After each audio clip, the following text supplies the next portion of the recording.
I'm Bob from Virgin.com Music, and I'm here with the rather awesome Duran backstage at V Festival in Melbourne. So, how are you doing, guys? I think we're fairly acceptable for gentlemen of our proclivities. Ah, I see. How are you? Yeah, having a great time. And so, are you digging Melbourne? It quite seems to be a bit of a... Digging it? Digging it. So I'm trying to be down with the kids. That didn't work, did it?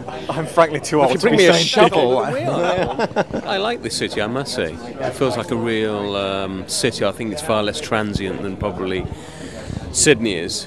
Seems to have a really strong community. And I was amazed, actually, that I found out the other day that when we first came here in the 80s, there was half as many people here.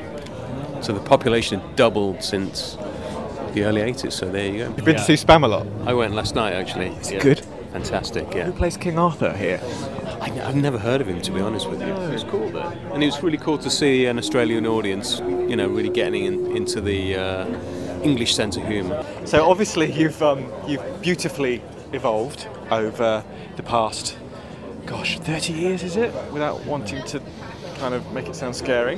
Well, evolution's better than decay, isn't it, really? Yeah. How do you guys kind of keep the creative juices going? Obviously you've worked with Timbaland, Timberlake on the new record. Do you guys actively search for new inspiration out there, or do they come to you? I think if you search too hard, you'll never find it. You have to be able to put your finger on it is what you're after.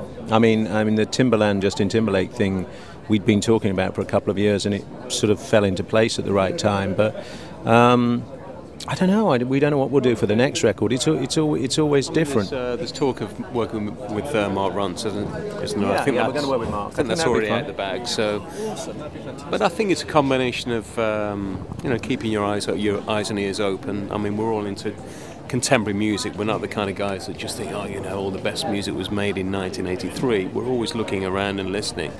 So where to next for you guys? Obviously we're Australia at the minute. Well, Perth tomorrow, isn't it? Perth tomorrow, yeah, we're all on a plane over there. And then we're going to Jakarta the day afterwards. We're going to go through the Far East up to Japan and Hong Kong and Korea.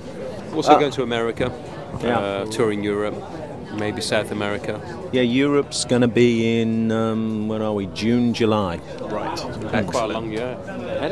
Yeah. What is it about the V Festival in particular that's persuaded you to do the whole festival thing? Obviously, you guys can tour in your own name and do the whole worldwide thing. Well, I think there is something quite appealing about the festival sometimes, particularly when they've got a bill like this.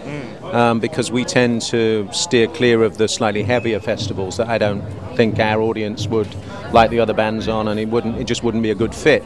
But with this, when we were asked to do it and we saw the lineup, which wasn't complete at that stage, but it was already looking great, we thought, it's an opportunity to play to a lot of people. It's great here playing outdoors at this time of year,